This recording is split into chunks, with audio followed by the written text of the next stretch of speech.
Saya juga belum aktifkan tadi mikrofonnya jadi nggak ada suaranya.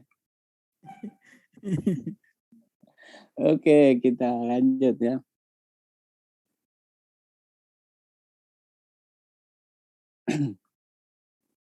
Kita lanjut ke mekanisme penelitian ya. Assalamualaikum warahmatullahi wabarakatuh. Selamat sore, salam sejahtera buat kita semua. Maaf ini agak lewat sekitar 20 menit ya. Jadi mekanismenya yang pertama bisa melakukan dengan penalaran deduktif atau induktif ya. Kemarin saya sudah jelaskan apa itu induktif, apa itu deduktif. Di logika kita sering diajari tentang deduktif dan induktif. Deduktif itu dari umum ke khusus, kalau yang dari khusus ke umum.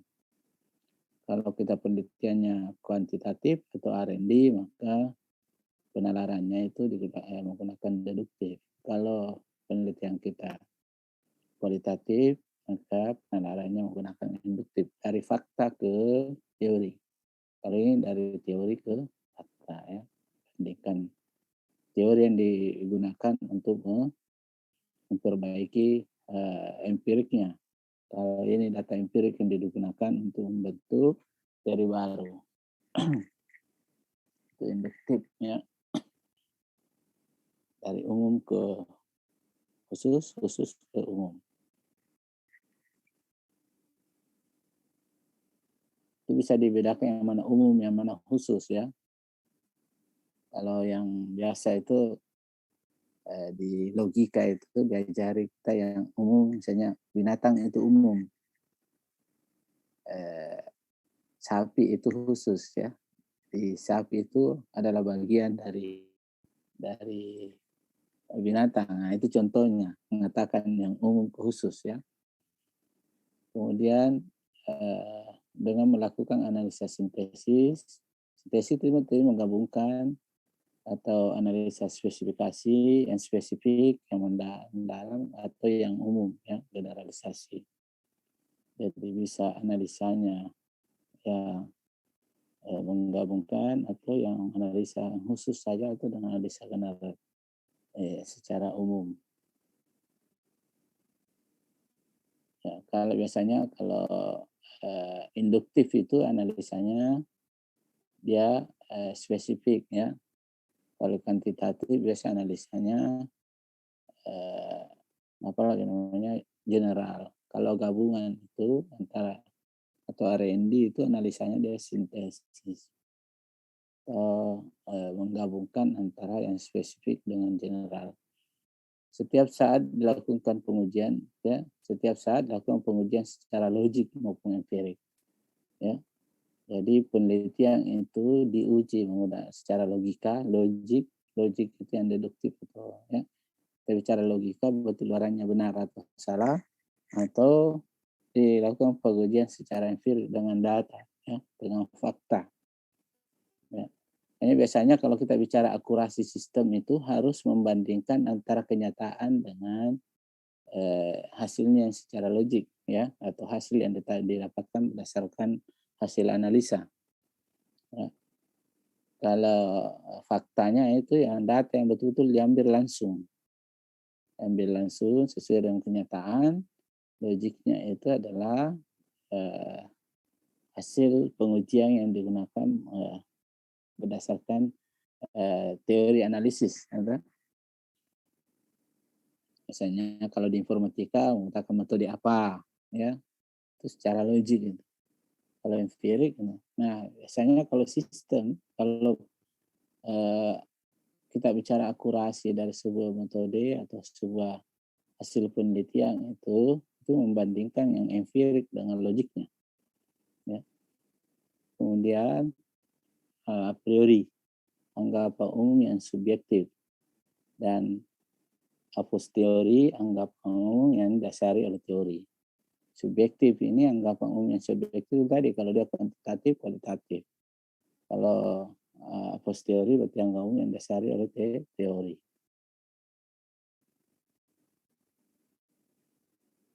A priori bermula dari konsep atau batasan yang telah dikembangkan oleh peneliti. Kalau a priori itu kita mulai dari konsep atau batasan yang telah dikembangkan, yang telah dikembangkan oleh peneliti. Dan a posteriori adalah berdasarkan hasil penelitian. Jadi ini berdasarkan penelitian-penelitian terdahulu seperti a posteriori. Ya.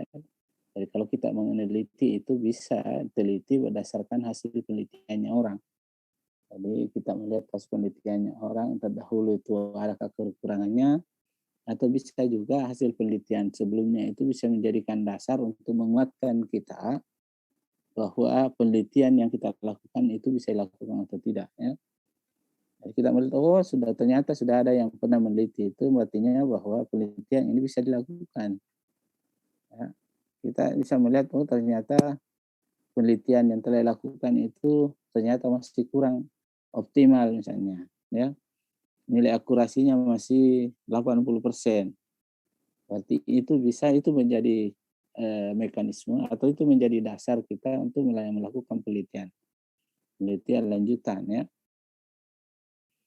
Atau penelitian itu juga berdasarkan konsep dari batasan kita. Setiap penelitian punya batasan masalah, ya. Sudah punya batasan tersendiri, ya. Jadi makanya disebut dengan ada beberapa variabel. Jadi kita mengukur berdasarkan variabelnya, berdasarkan kalau penelitian umum itu mengukur berdasarkan variabel. Kalau penelitian kita di TI biasanya ada batasan masalah, ya, di informatika. Jadi mekanismenya, jadi kita ingin meneliti itu kita harus melihat a posteriorinya, kita melihat hasil penelitian. Ingat bahwa tidak ada satupun masalah itu yang belum pernah diteliti, ya. Jadi kalau ada orang yang mengatakan misalnya mana step DR-nya, tidak ada Pak, belum pernah diteliti orang lain. Itu tidak masuk akal, ya. Pasti semua penelitian itu sudah, ya, apapun misalnya Anda mau cari sudah semua orang teliti. Semua penelitian itu, ya. Kenapa orang harus meneliti? Karena namanya penelitian itu masih ada yang kurang, ya. Masih ada kekurangannya, atau penelitian itu tidak dibatasi oleh waktu dan tempat. Jadi salah itu kalau orang mengatakan bahwa jangan diteliti ini karena orang sudah teliti. Ya. Penelitian itu tidak dibatasi oleh waktu dan tempat. Artinya kalau waktunya berubah, bisa saja datanya berubah, bisa saja berubah hasil penelitiannya, ya. Nah, itu masih bisa kita, ya. Atau penelitian yang sama tapi tempatnya berbeda. Nah, itu masih bisa kita teliti karena pasti datanya berbeda, ya. Atau mungkin variabelnya berbeda. Jadi itu memungkinkan untuk diteliti.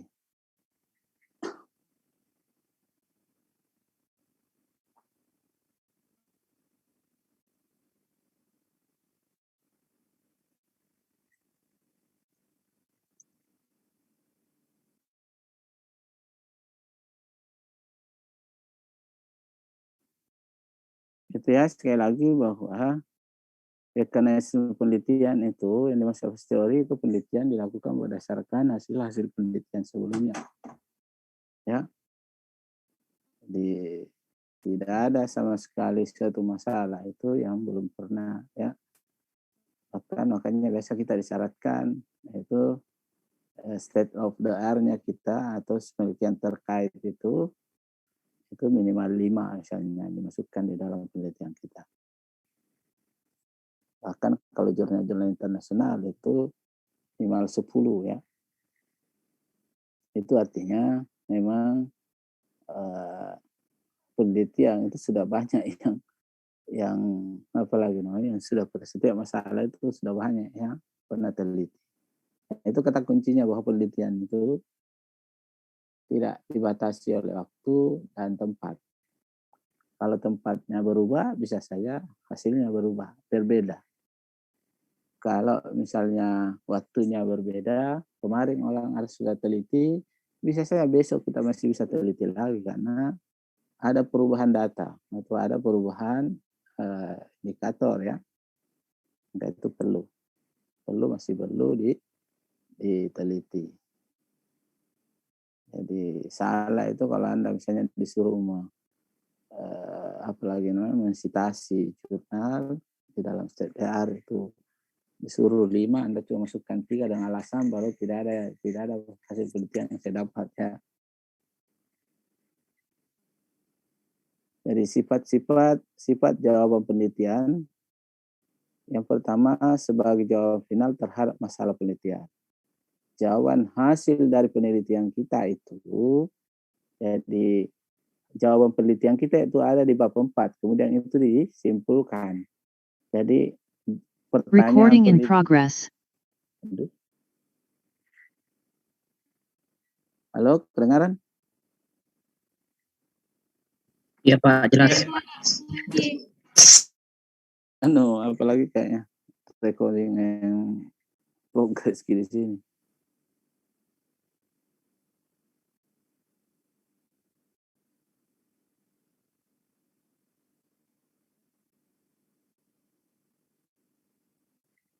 Lanjut ya. Bisa bertanya Pak? Ya, silakan. Iya, tadi kan sempat saya dengar Bapak menjelaskan ternyata boleh diteliti apabila ada kesamaan kasus ya, namun datanya berbeda. Ya.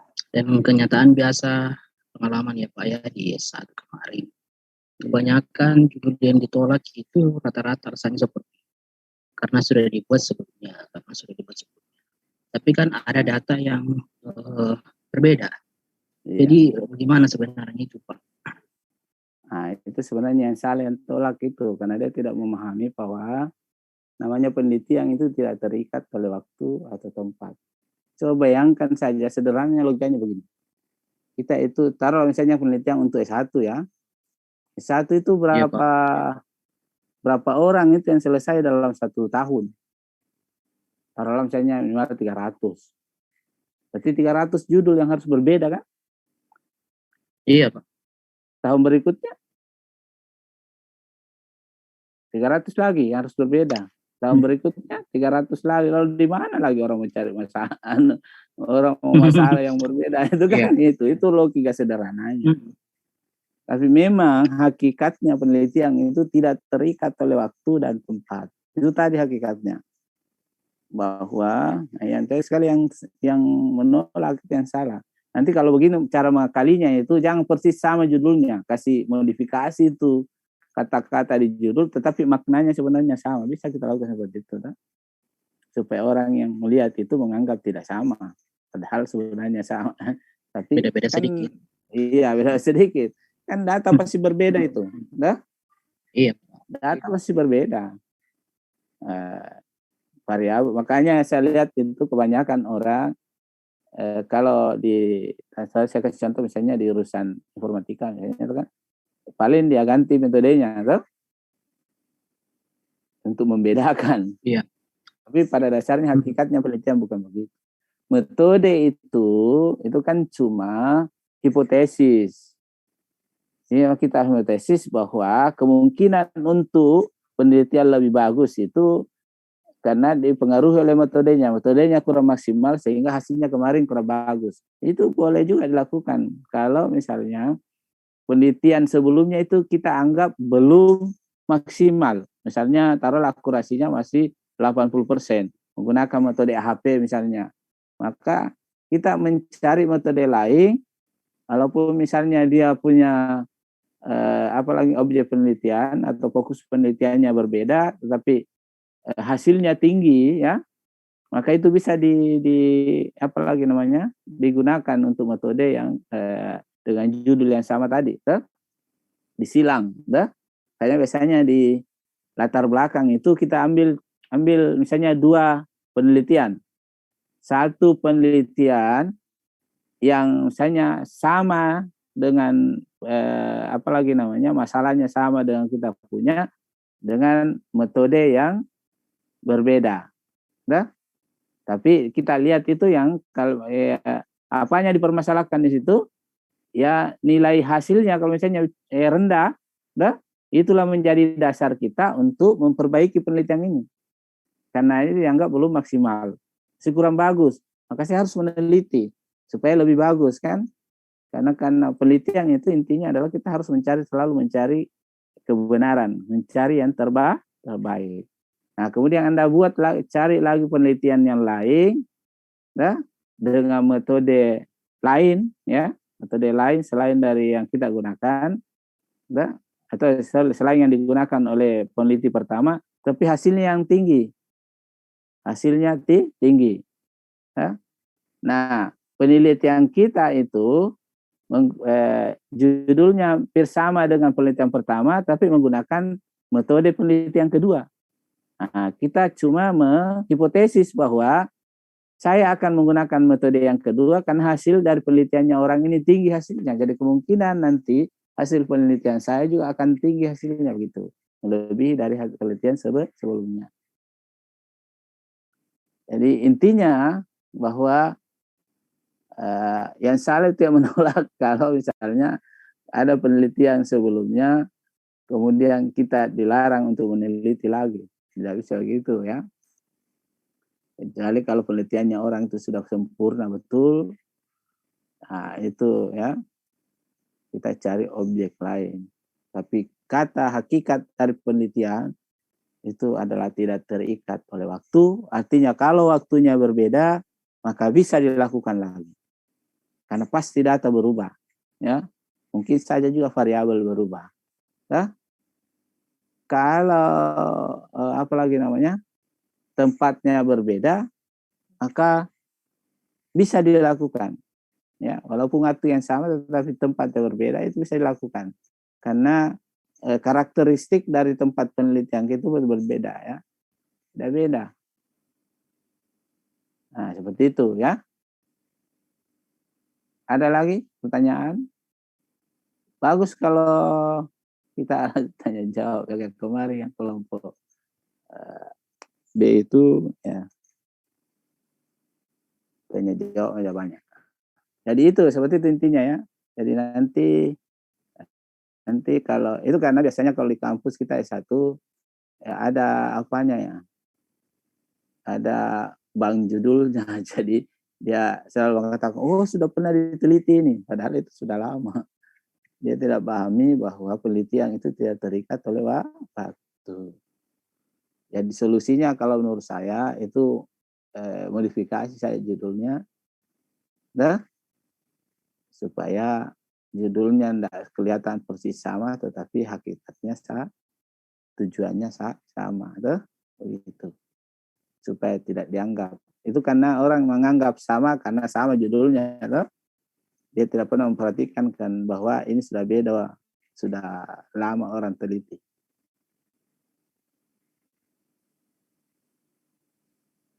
Kalau begitu, ini saja kendaraan itu sama-sama di Honda, tapi tetap orang kembangkan itu terus dikembangkan.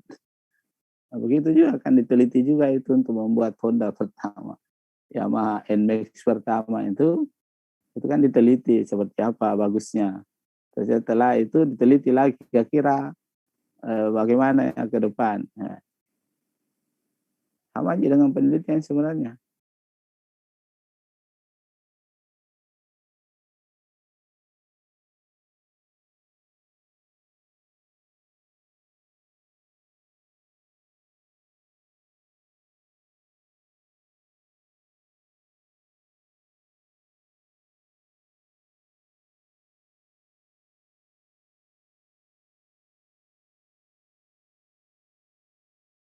Aduh, putus-putus jaringanku, sorry ya. Putus ya? Iya, Pak. Iya, Pak. Iya. Saya curiga tadi saya cerita tapi ternyata sudah putus. Enggak, Pak. Jelas, Pak. Oke. Ya. Ada lagi pertanyaan? Kita lanjut lagi ya. Nanti kalau ada pertanyaan dijelaskan langsung dipotong. Jadi sekali lagi bahwa jawaban terhadap permasalahan itu sudah final pada saat itu ya.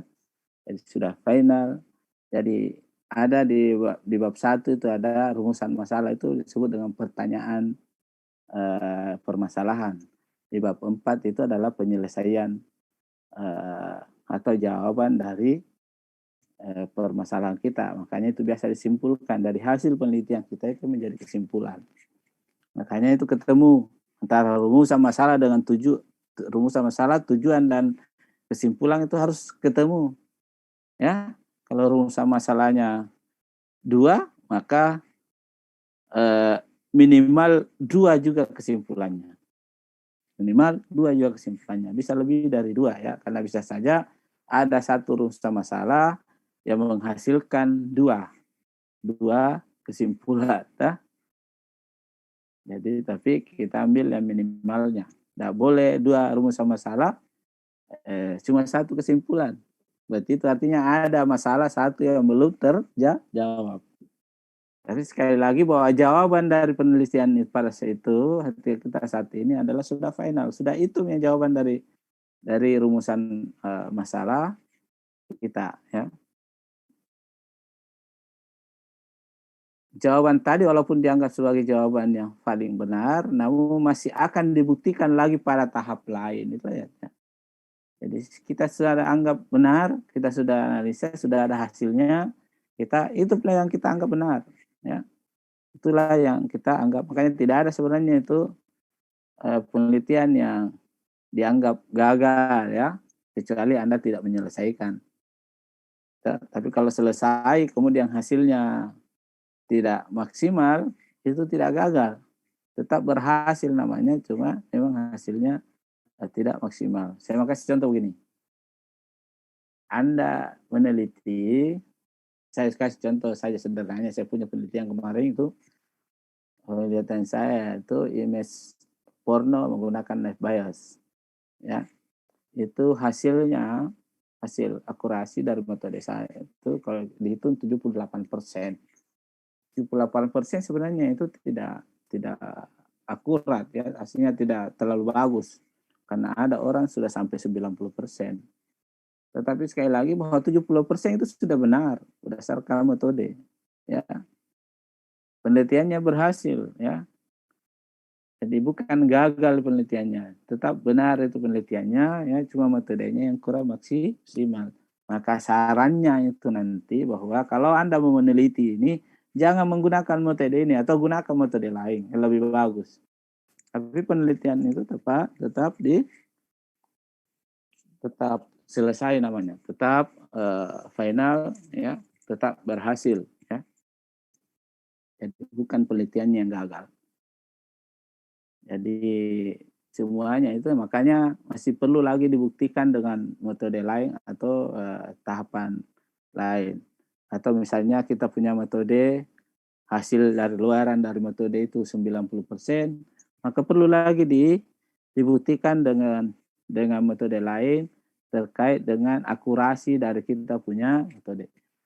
Jadi yang keluar itu biasanya, ini juga biasa ya, saya kasih contoh ke mahasiswa yang S1 yang menggunakan metode, keluar hasilnya 80%. Ada lagi hasilnya 70%. 80% itu sudah dianggap akurasi, padahal bukan, itu bukan akurasinya. Tetapi nilai persentase dari metodenya. Jadi untuk membuktikan dia maka akurasi itu membandingkan faktanya dengan hasil dari proses yang menggunakan metode itu disebut dengan akurasi. Jadi tetap membandingkan dengan yang faktanya, yang aslinya. Kalau sistem pakar kita tetap harus membuktikan dengan hasil analisa dokternya secara langsung dengan membandingkan dengan hasil analisa metode itu dibandingkan, ya, baru bisa dikatakan akurat. Kalau persis sama hasil analisis metode dengan hasil analisis dokternya, ya, sama persis, itu baru akurat 100% ya. Karena sekali lagi yang kita anggap benar itu tetap yang dokter punya ya. Jadi sekali lagi bahwa jawaban penelitian itu tadi walaupun dianggap jawaban yang paling benar, namun masih perlu dibuktikan. Sudah benar, tapi masih perlu dibuktikan di tahap lain. Tahapnya maksudnya ini bisa metode lain atau bisa dibuktikan lagi dengan menggunakan membuktikan akurasi dari metode kita. Ya. Jadi penelitian kita itu masih bisa dibuktikan oleh orang lain. Ya. Biar juga Anda punya 90%, orang masih bisa membuktikan ya. Penelitian berikutnya juga bisa orang masih bisa melakukan untuk membuktikan lagi. Kalau saya kemarin itu dasar saya 87% sama ada 2 penelitian menjadi dasar latar belakang saya ya untuk mencari metode lain untuk mendeteksi image porno itu ya. Semuanya ada yang 80 sekian persen, ada yang ya 85, 86 ya. 2 itu saya anggap belum maksimal, maka saya ganti metodenya, ternyata lebih rendah lagi. Tapi sekali lagi apa yang dihasilkan itu sudah itu yang paling benar berdasarkan metode itu. Jawaban pertama di atas merupakan konklusi dan diperlakukan sebagai tesis. Konklusi itu adalah kesimpulan sementara. Ya. Jadi yang dimaksud konklusi itu adalah kesimpulan sementara. Jawaban pertama di atas, jawaban ini, jawaban final terhadap masalah penelitian itu adalah sebagai konklusi yang diperlakukan sebagai tesis. Ya. Sedangkan jawaban yang kedua dipandang sebagai konklusi sementara dan diperlakukan sebagai hipotesis. Jadi hipotesis, dugaan sementara, ya. Hipotesis itu adalah dugaan sementara. Konklusi itu adalah kesimpulan sementara. Jadi juga kita menyimpulkan dari hipotesis juga itu adalah sebuah kesimpulan sementara. Ya. Jadi konklusi itu adalah kesimpulan sementara bahwa jawaban untuk menyelesaikan masalah ini menggunakan metode ini itu adalah kesimpulan kita ya. Ini kalau ini dugaan sementara. Kalau ini kesimpulan sementara, konklusi. Kesimpulan dari beberapa ya.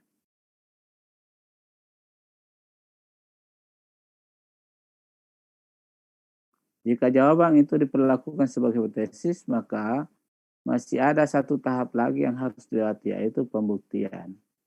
Jadi hipotesis itu cuma menduga bahwa kalau di di penelitian, kalau kita di informatika kan tidak ada ditulis di bab 3 itu misalnya hipotesis H0 H1 ya, tidak ada. Hipotesis 1 kalau misalnya penelitian lain itu di jurusan lain yang kuantitatif itu biasa ada hipotesisnya, bahwa misalnya judulnya pengaruh pelayanan perpustakaan terhadap nilai mahasiswa, itu hipotesisnya mereka adalah H0-nya misalnya ada pengaruh, H1-nya tidak ada pengaruh. Nah, itu yang mau dibuktikan. Apakah nanti H0-nya diterima atau H1-nya yang diterima ya. Kalau ada pengaruh berarti H0 diterima, H1 ditolak. Kalau tidak ada pengaruh berarti H1 diterima, H0 ditolak. Begitu maksudnya. Jadi harus dibuktikan. Bagaimana cara membuktikannya? Lewat analisis itu. Lewat analisis. Kalau itu penelitian, cuma kita sekali lagi di S1 di informatika itu tidak ditulis, tidak ada ditulis di bab 3. Kita ada hipotesis H0, H1. Tapi kalau penelitian kuantitatif pasti ada hipotesisnya. Kuantitatif, kualitatif itu hanya ditulis hipotesisnya H0, H1 ya. Hipotesis 0, hipotesis 1. Ya, kalau lihat dari judulnya. Kalau judulnya pengaruh berarti hipotesisnya ada pengaruh. Kalau judulnya hubungan antara, berarti di hipotesisnya ada hubungan, tidak ada hubungan. Kan? untuk mengetahui betul hipotesis itu ada hubungan atau ada pengaruhnya, itu harus dibuktikan. Membuktikannya biasanya itu pakai SPSS atau SEM atau ya lalala ya, atau Excel ya. Itu kalau dia hipotesis. Kalau jawaban dari penelitian itu berbentuk hipotesis, maka itu masih harus dibuktikan. Jadi dia belum selesai karena baru dugaan sementara. Ya. Bagaimana membuktikannya? Ya, datanya diolah. Diolah pakai apa? Bisa pakai SPSS, bisa pakai apa ya? Atau kalau informatika bisa pakai program aplikasi untuk membuktikan metodenya.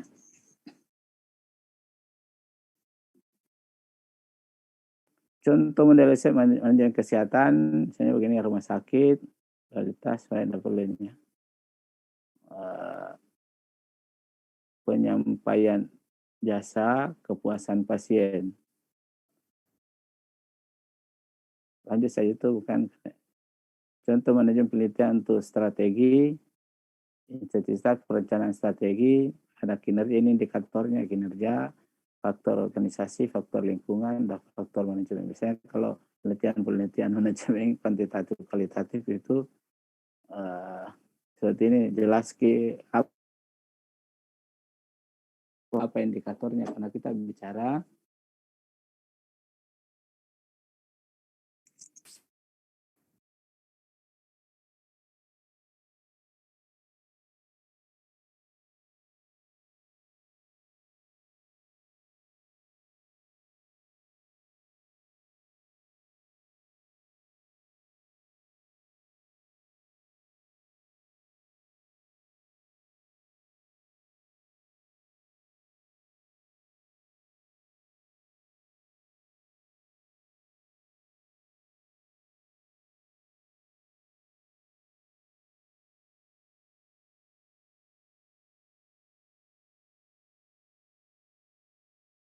Tidak ada suara tak, Pak?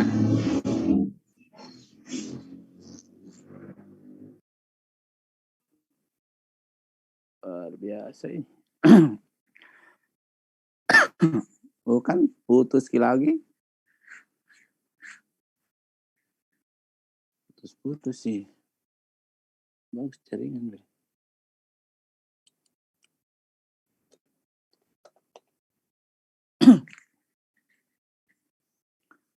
Ini sekali lagi bahwa misalnya kalau penelitian kuantitatif kualitatif itu dia hanya bicara variabel sama indikator ya. Jadi ditentukan berapa variabelnya, makanya dia selalu bilang X, ada variabel X, ada variabel Y, ada variabel depending, ada variabel independent ya. Setiap variabel ada indikatornya. Ini adalah contoh sebuah judul dengan variabel, ada 4 variabel. Kalau kita di informatika biasa, yang kita mau tahu itu adalah indikator dari metode yang kita gunakan. Indikator dari metodenya. Di setiap metode itu kan ada inputannya yang akan diproses, inputan itu yang berupa indikator. Ya. Kalau kita ya metodenya apa, nanti apa judulnya dengan metode apa indikator yang kita gunakan. Kalau penelitian kuantitatif, kualitatif biasanya itu kita bicara tentang apalagi namanya variabelnya, variabel apa saja. Ini setiap variabel punya indikator. Jadi untuk mengukur variabel itu kita harus pakai indikator, ya. Sama kalau kita ada metode, setiap metode itu untuk mengukurnya hasil dari sebuah metode itu ada indikator yang kita masukkan, ya. Misalnya kita ingin melihat tingkat kinerja pegawai. Nah, tingkat yang dimaksud tingkat kinerja itu apa indikatornya? Nah, indikatornya apa kalau kita bicara tingkat kinerja? Misalnya kerajinan, ya, lain-lain. Itu disebut dengan indikator. Itu nanti nilai dari indikator itu akan diproses metode, keluar hasilnya. Kalau gini, ini namanya variabel, ya, variabel penelitiannya.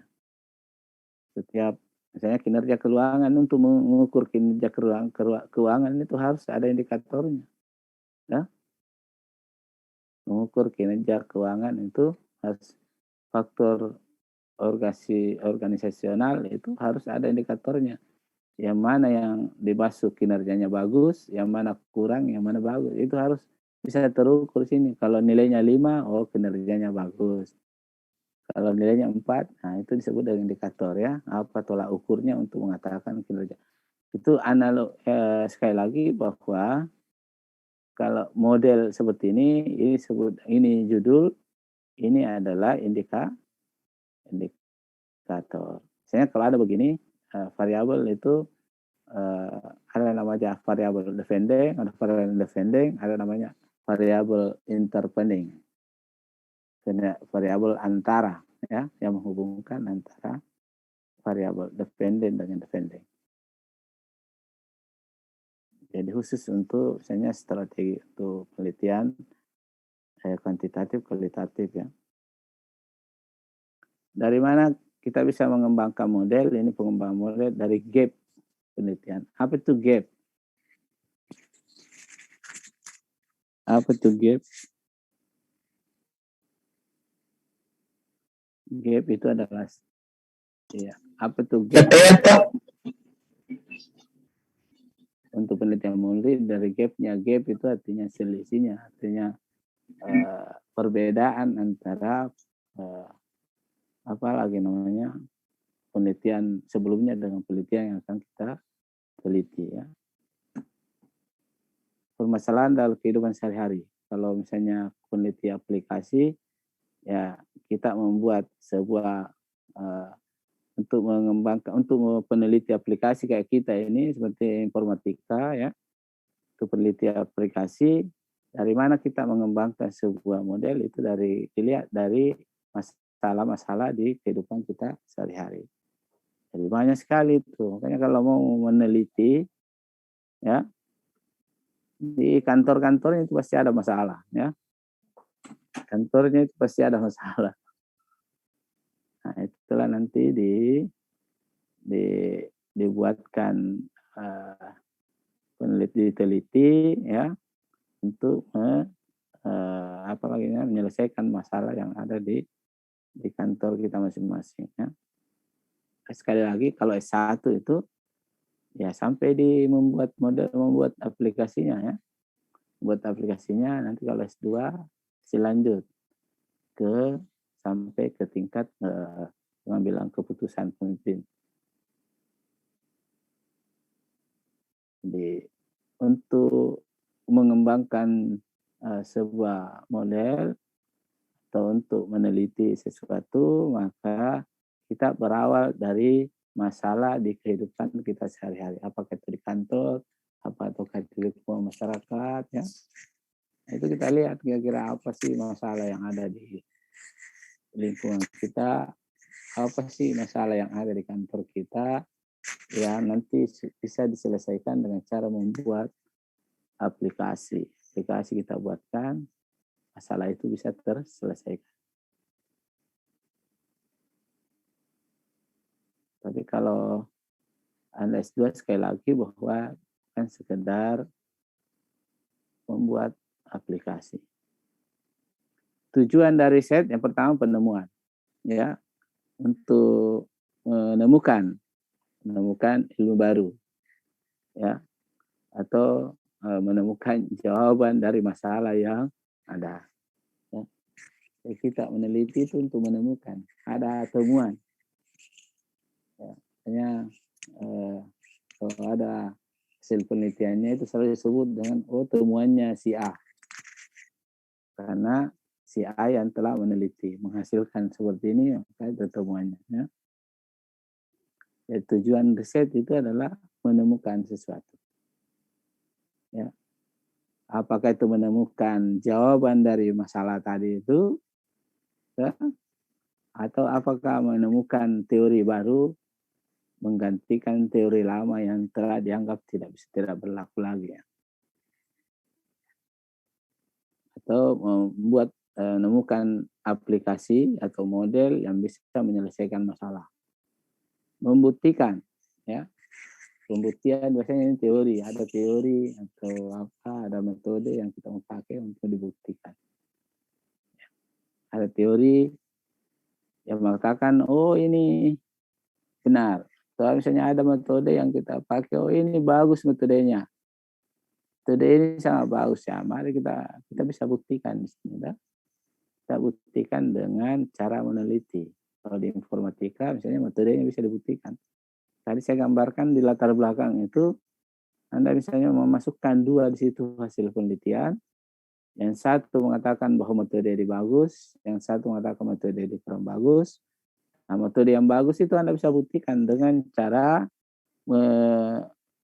menggunakan dalam penelitian Anda. Ya, walaupun misalnya objeknya berbeda, masalahnya berbeda, tapi Anda bisa membuktikan metode itu apakah betul bagus atau tidak ya. Jadi dilihat hasilnya. Sekali lagi bahwa pembuktian itu bukan tidak selamanya bagus. Bisa bagus, bisa tidak bagus. Tapi yang namanya pembuktian itu membutuhkan kejujuran.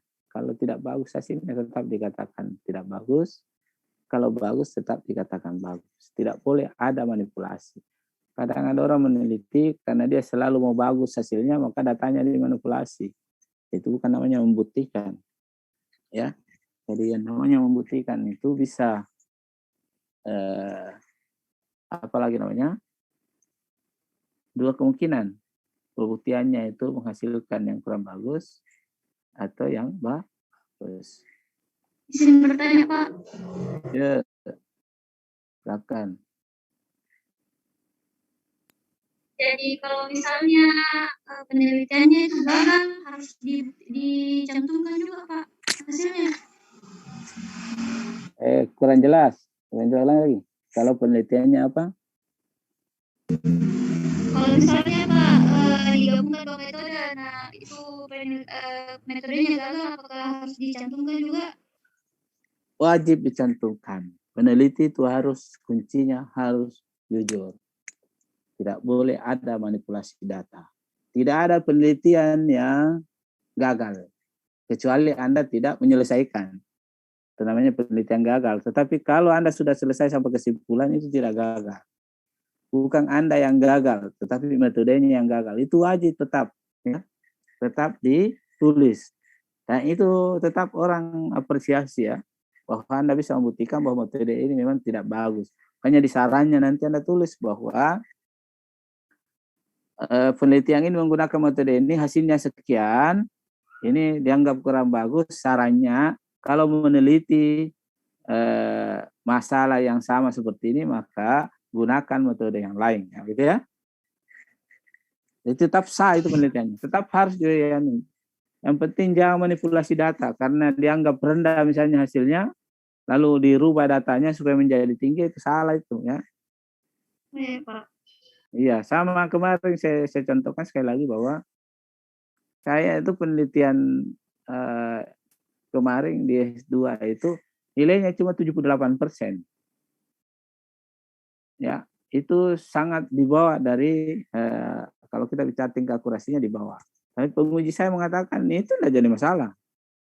Itu juga tetap namanya hasil penelitian, tetap namanya pembuktian. Dan ini penelitiannya benar.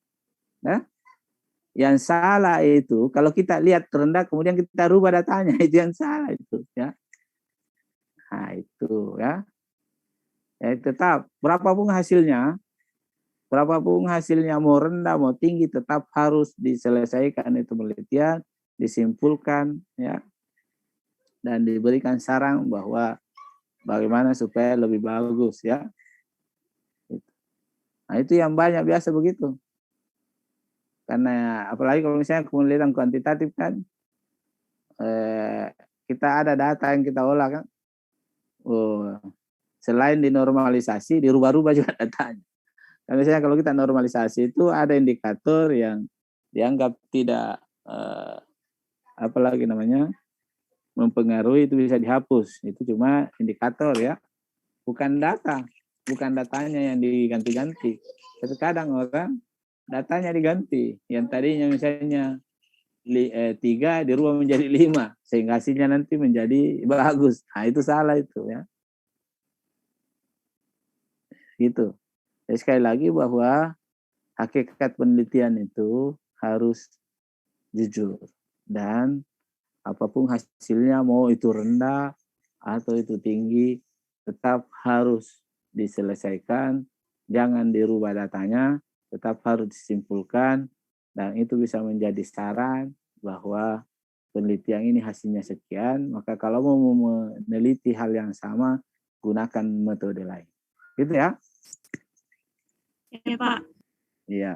Jadi biar nanti kalau Anda S2 ini, Anda menggunakan metode apapun itu, kalau nilainya rendah, jangan mundur, tetap harus Anda lanjutkan. Saya kira dosennya juga akan mengakui bahwa itu bukan hal yang salah ya. Yang salah itu kalau Anda rubah nilainya, datanya ya. Oke. Kemudian mengembangkan sesuatu. Jadi menemukan itu bisa teori kita temukan, kita bisa membuktikan, ya metodenya bisa kita buktikan apakah betul benar, akurat atau tidak, atau kita mengembangkan sesuatu, ya kita rata-rata kalau di informatika itu mengembangkan, atau kita penelitiannya R&D ya, research and development, meneliti sambil mengembangkan sesuatu, membuat software, membuat perangkat keras, embedded ya, itu mengembangkan. Jadi itu yang kita kembangkan sambil kita meneliti.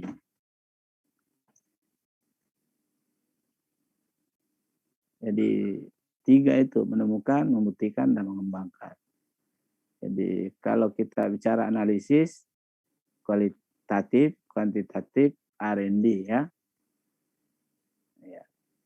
Ini menemukan teori baru, membuktikan ini apakah ada pengaruhnya atau tidak, ada hubungannya tidak, ya.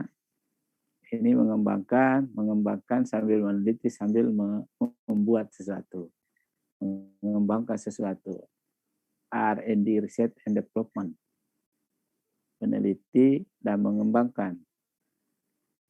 Anda itu nanti sebagai apalagi namanya, terutama yang S1 pasti mengembangkan, meneliti dan mengembangkan. Kalau S2 saya kira bisa membuktikan, ya, membuktikan. Atau saya begini, bisa saja hasil penelitian dari S1 itu Anda lanjutkan dengan pembuktian. Karena S1 biasanya itu tesis skripsi kita cuma sampai di ini membuat sebuah program.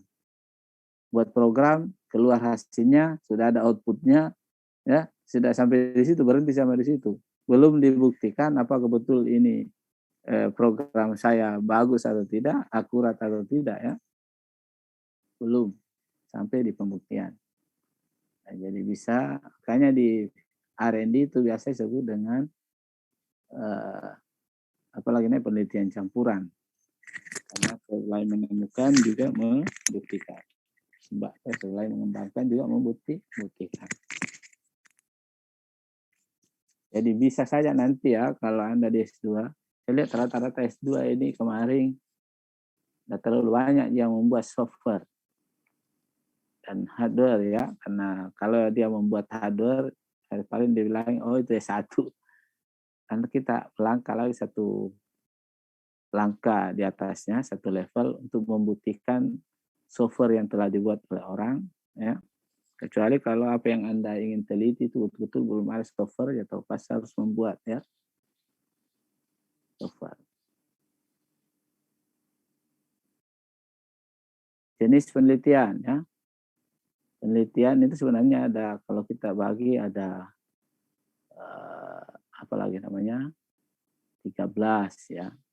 Tapi di sini dibagi berdasarkan tujuan, berdasarkan jenis analisisnya. Ya, penelitian menurut tujuannya itu ada yang murni. Penelitian ini memahami permasalahan secara lebih mendalam atau mengembangkan teori, disebut dengan kualitatif. Ya. kualitatif. Ya, kalau kita di Handayani pasti bukan ini yang kita lakukan. Karena bukan, kita tidak menganut penelitian kualitatif ya. Kualitatif ini menunjukkan teori baru. Jadi ini nanti kalau ini kita pakai itu logikanya induktif dari fakta-fakta itu yang kita teliti, kemudian apalagi namanya menghasilkan sebuah teori.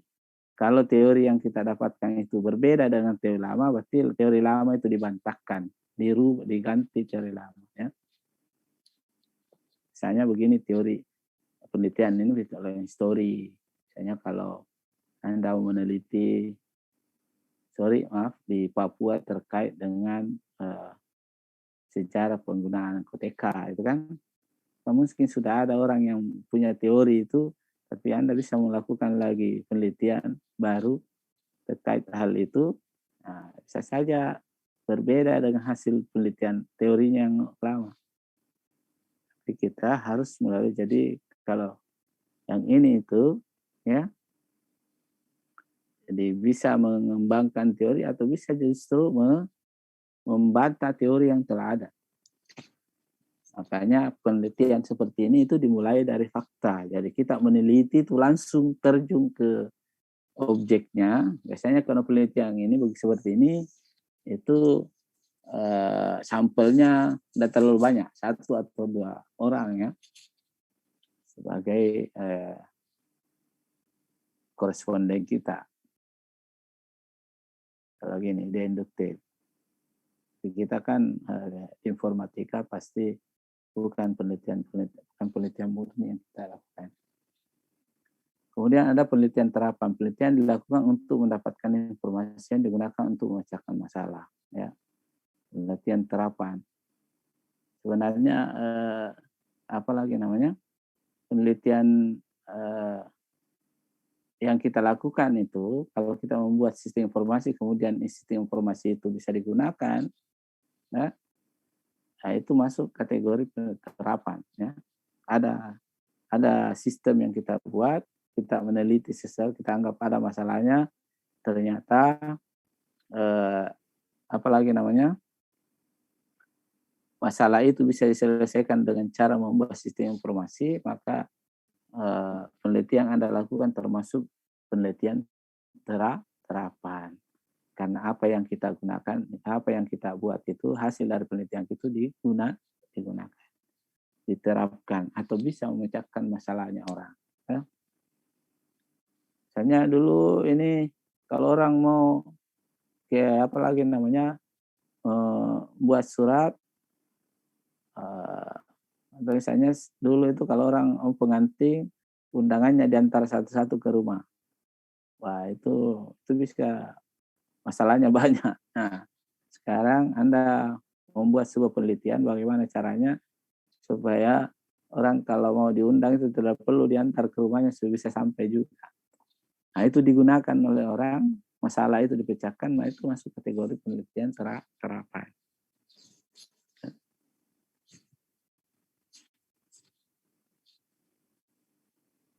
Kemudian ada peneliti tingkat eksplanasi, ada deskriptif, komparatif. Deskriptif ini sama dengan itu tadi. Sekali lagi bahwa ini kita kategorikan berdasarkan tujuan, berdasarkan tingkat eksplanasi dan tingkat.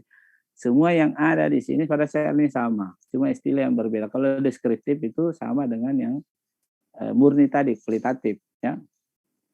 Nah, kemudian kalau komparasi itu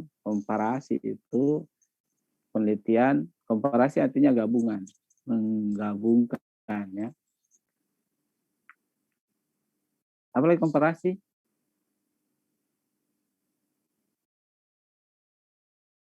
Komparasi ya, menggabungkannya atau membandingkannya. Bandingkan.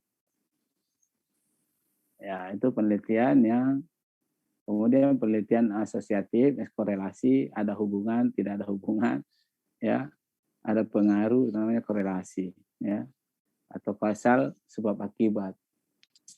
Ya. Tapi intinya dari sini itu ada kualitatif, ada kuantitatif ya. Di sini baru ada penelitian R&D ya. Deskriptif itu sama dengan kualitatif, komparatif itu sama dengan kuantitatif, asosiatif juga ini asosiatif korelasi itu masuk dalam kuantitatif kalau berdasarkan analisisnya, kalau sebab akibat itu masuk ke dalam kualitatif. Nah, kemudian kalau berdasarkan jenis datanya, ini yang paling umum kita gunakan ya. Jadi kalau kita bicara jenis penelitian, citra yang diam paling itu umum kita sebut digunakan dengan ini image, 3. kemudian yang bergerak bisa Ya. kita katakan Walaupun movie ya, sebenarnya penelitian atau itu video sebenarnya. banyak, tapi Nah itu kan sekarang di karena mana-mana ada ya. namanya penelitian histori, ada penelitian Kemudian dasar, ada penelitian ya, dan seterusnya ya. Kalau Anda baca bukunya apa lagi namanya Jamaluddin ya, itu ada 13 jenis jenis-jenis penelitian bukunya ya, Jamaluddin itu ada. Itu ada 13 jenis penelitian di situ. Tapi intinya dari 13 itu sudah ada semua di sini, di 3. Ya. Kuantitatif, kualitatif, campuran. Kalau kuantitatif ini yang berhubungan dengan angka-angka. Ya, ada angka-angka yang kita olah, kuanti artinya nilai ya, angka ya. Mengolah misalnya pengaruh atau hubungan. Terusnya ya. Kuantitatif juga ini ada eksperimen, itu juga termasuk kuantitatif ya. Kalau penelitian kualitatif itu adalah penelitian yang mengkaji teori yang dikaji. Hasilnya nanti apa? Bisa teori baru, bisa mengembangkan teori atau menghasilkan teori baru atau membantah teori lama. Ya. Kalau campuran itu adalah penelitian campuran atau biasa disebut dengan R&D, Research and Development, penelitian dan pengembangan. Itu meneliti sambil mengembangkan sesuatu. Sama kayak kita di apalagi namanya informatika. Kita meneliti, kita membuat software. Kita meneliti, membuat hardware ya. Kita membuat hardware. Tapi kalau ke penelitian kita sudah ada softwarenya, yang kita lakukan adalah tinggal mengklasifikasi, mengclustering, memforecasting, maka itu masuk ke analisisnya di sini. Ya, karena analisis yang kita gunakan itu analisis kuantitatif. Ya, tapi kalau Anda nanti meneliti, tetapi Anda tetap masih mengembangkan software, belum ada softwarenya, belum ada hardwarenya, Anda harus kembangkan, kemudian Anda lanjutkan untuk analisisnya, berarti kita masuk kategori penelitian campuran. Campuran itu di dalam buku itu jarang sekali ada kata penelitian campuran. Yang ada adalah R&D, Research and Development. Dari Research and Development itu adalah penelitian campuran. Jadi kuantitatif, ya. Seperti tadi ini komparasi adalah pembandingan ya. Kalau kolaborasi itu adalah apalagi namanya penggabungan. Sekali lagi ulangi bahwa yang paling umum itu dan yang paling banyak itu buku-bukunya ini. Atau kalau Anda membuka jenis-jenis penelitian, cuma ini 3 yang muncul. Kuantitatif, kualitatif, campuran. Tapi sekali lagi campuran jarang sekali yang muncul. Yang ada itu adalah R&D, Research and Development. Jadi Research and Development itulah yang disebut dengan campuran. Menggabungkan antara kuantitatif dan kualitatif. Tapi intinya dari campuran itu adalah kita meneliti sambil mengembangkan sesuatu. Yang dimaksud mengembangkan itu bisa mengembangkan model. Ini prosesnya ya bisa Anda bikin dengan instruksi Python ya. Kalau mau pakai model betul bisa mengembangkan software, bisa mengembangkan hardware. Kalau di ilmu pendidikan biasanya dikembangkan adalah mengembangkan misalnya buku ajar kah atau apa ya. Dan di dalamnya situ ada model pembelajarannya. Itu disebut dengan penelitian campuran. Kalau kualitatif ini pasti kita tidak masuk kategori kualitatif. Ya, kualitatif itu luarannya adalah menghasilkan teori baru atau mengembangkan teori sudah yang ada atau bisa membantah teori yang lama, menghasilkan teori baru. Ini. Misalnya kalau kualitatif ini sampel penelitian kita 1 atau 2 orang sebagai koresponden. Kita fokus ke 1 orang untuk mengkaji apalagi namanya masalah-masalah yang ada yang kita terkait dengan kita teliti. Kalau kuantitatif itu penelitian yang ada hubungannya dengan angka-angka yang biasanya diolah pakai SPSS, ya, AMOS. Ya, materi dari mesin learning ini. Komparatif, korelasi itu masuk di kuantitatif. Hubungan antara ini terpengaruh, ya. Tapi sekali lagi bahwa kalau nanti Anda penelitiannya, softwarenya itu tinggal digunakan, mau dibuktikan, ya bisa menggunakan kuantitatif. Ya, atau Anda kuantitatif itu macam ada eksperimen, ya, ada ex post facto, ya. Eksperimen itu ada quasi eksperimen, ex post facto. Kalau ex post facto ini adalah dokumennya sudah ada. Itu semua dalam bentuk data sudah ada. Kalau eksperimen itu, eksperimen berarti sudah ada apalagi namanya alatnya yang mau dibuktikan, atau sudah ada model yang mau dibuktikan, atau sudah ada software yang mau dibuktikan efektivitasnya atau efisiensinya. Ya, misalnya Anda membuat e-learning, learning itu sudah jadi, ya, sudah jadi. Berarti tinggal kita mau buktikan apakah e-learning ini ada pengaruhnya terhadap prestasinya mahasiswa, atau apakah kalau mahasiswa ini menggunakan e-learning nilainya bisa meningkat, kan? Karena kan kebanyakan sekarang kita itu pembelajarannya blended learning. Blended itu adalah gabungan, campuran, menggabungkan antara pembelajaran offline dengan online. Maka kita menggunakan e-learning. Sekarang e-learning mau kita uji. Apakah menggunakan e-learning ini efektif atau tidak? Atau apakah e-learning ini bisa mempengaruhi peningkatan belajarnya mahasiswa atau tidak? Maka kita lakukanlah penelitian menggunakan penelitian kuantitatif, ya, pendekatannya eksperimen.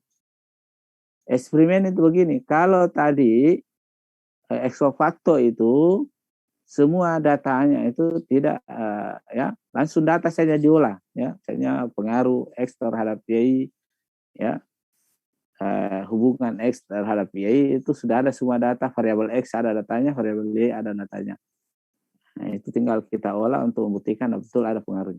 Kalau eksperimen, ya, sampel kita itu dibagi 2. Ada namanya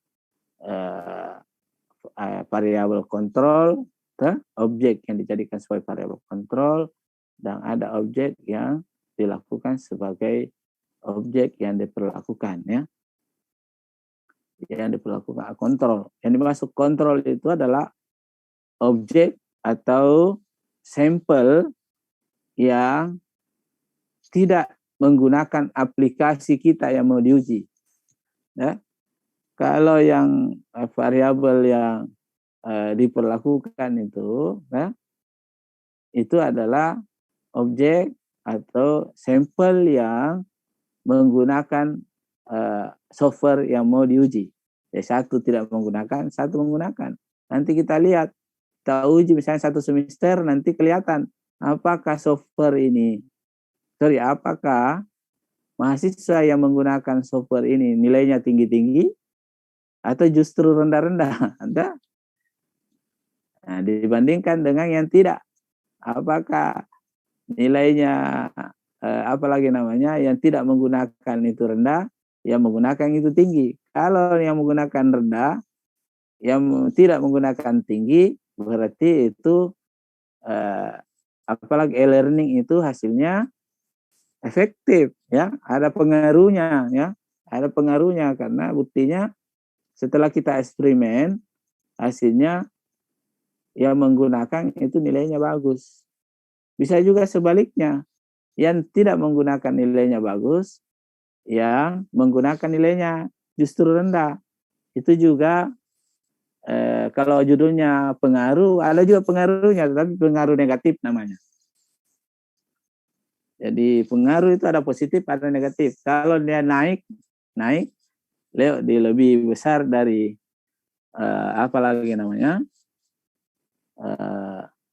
kontrolnya, berarti dia pengaruhnya tinggi, positif.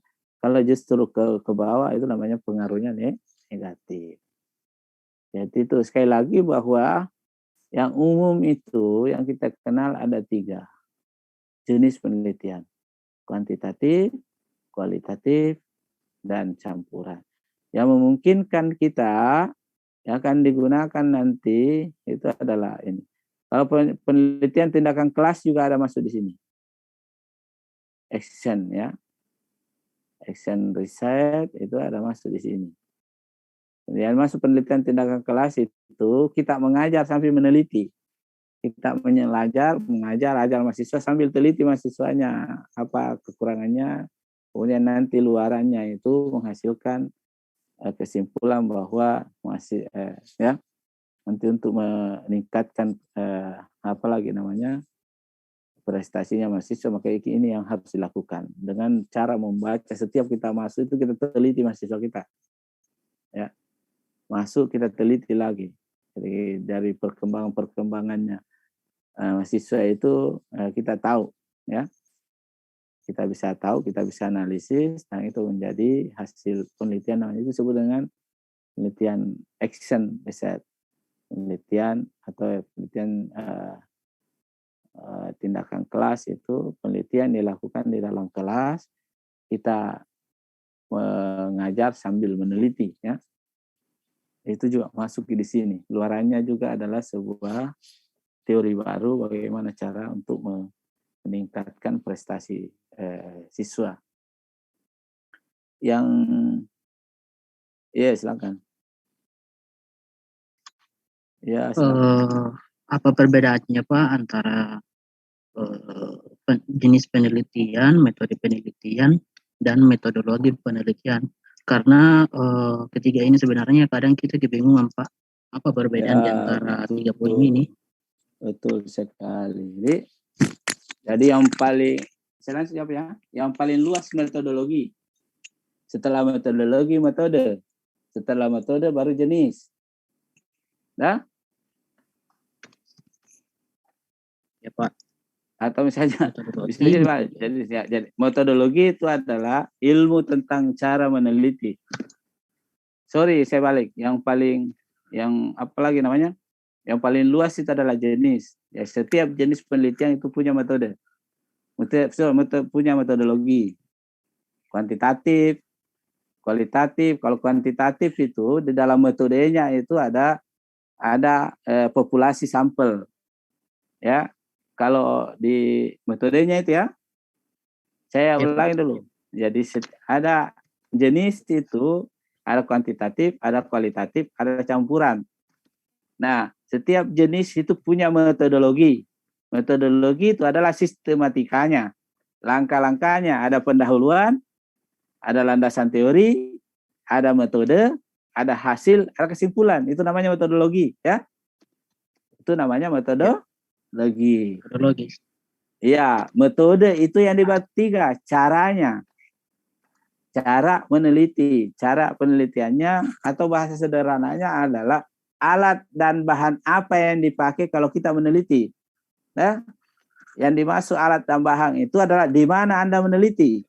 Ada objeknya ya. Ada tempat penelitiannya.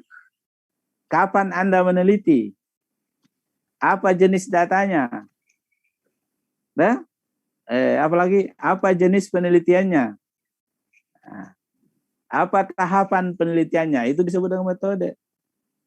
Jadi metode itu bagian dari metodologi. Ya, metodologi itu tergantung dari jenis penelitian kita. Saya kasih contoh. Kalau jenisnya kualitatif, kuantitatif, Itu di metode itu ada disebut dengan populasi dan sampel. Kalau kita penelitian, ya ada populasi, ada sampel, ada analisis, jenis analisis datanya ya. Kalau di campuran itu kita bicara objek penelitian, ya, yang objeknya itu adalah sampelnya itu tadi. Misalnya kalau kita mengatakan apalagi pengaruh e-learning terhadap prestasi mahasiswa, maka sampelnya itu taruhlah misalnya e-learning itu dipakai 3 kelas. Di TI misalnya jurusan teknik informatika itu ada 5 kelas. Itu menjadi populasi. Tapi hanya dipakai ada 2 sampel saja. TIA dengan TIB, itu namanya sampel ya. Jadi dari 5 populasi hanya 3 sampel, 3 kelas saja yang diteliti, itu namanya sampel. Ya, kalau kita bicara kuantitatif, kualitatif. Tapi kalau kita bicara R&D, pengembangan, sampel itu bukan istilahnya sampel, tetapi objek penelitian kita, gitu ya. Jadi masing-masing jenis penelitian itu punya metodologi, ya. Setiap metodologi punya metode.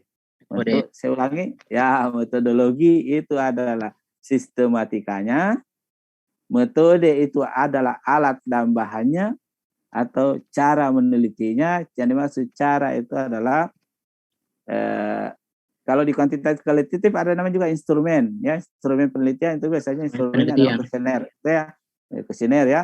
Kalau R&D ada namanya apa lagi namanya, analisis kebutuhan fungsional, kebutuhan emosional itu ya. Nah itu ya, itu adalah metode. Jadi metode itu terdiri dari apa jenis penelitiannya, biasa ditulis di situ jenis penelitiannya apa, pendekatan penelitiannya apa. Jadi jenisnya kuantitatif masih ada pendekatannya, eksperimen misalnya, ex vocato misalnya itu kan.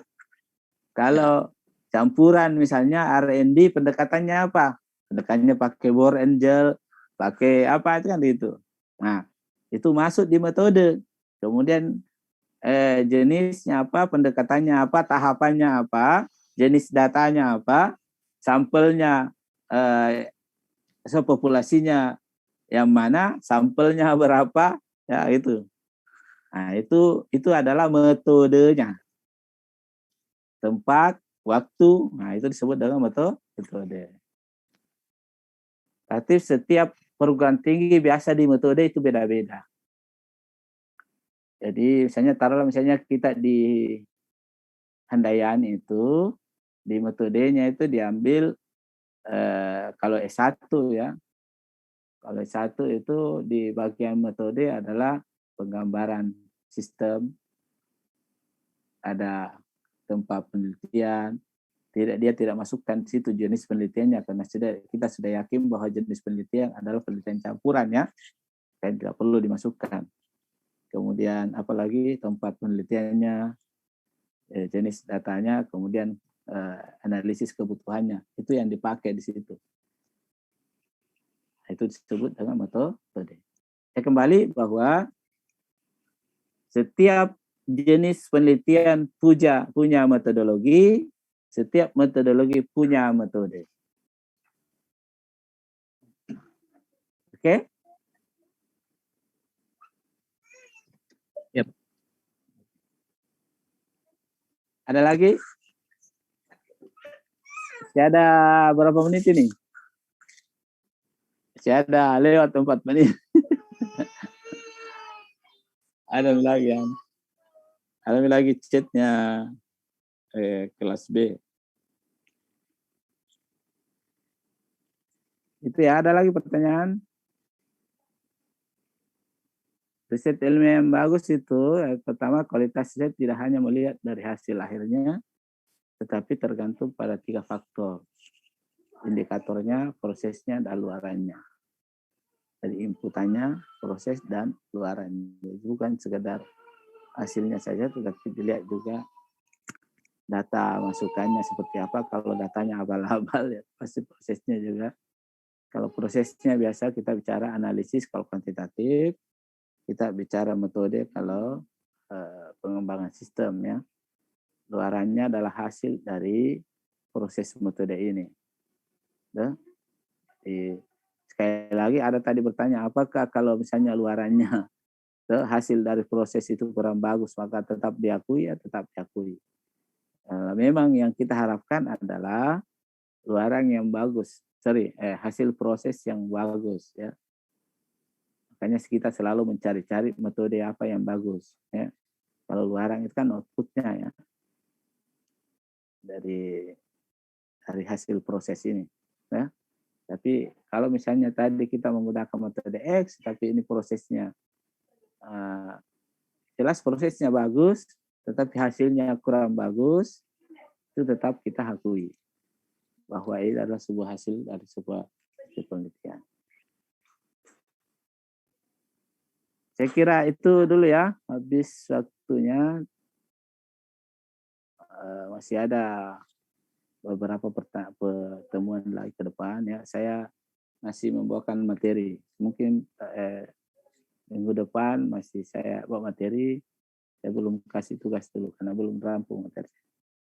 Saya belum mengajari bagaimana cara membuat latar belakang yang bagus, teori yang bagus, dan termasuk tadi metodenya ya. Ini baru sekedar materi-materi umum. Oke, saya kira cukup ya. Cukup untuk hari ini. Saya mau mengajar lagi di kelas B. Di jam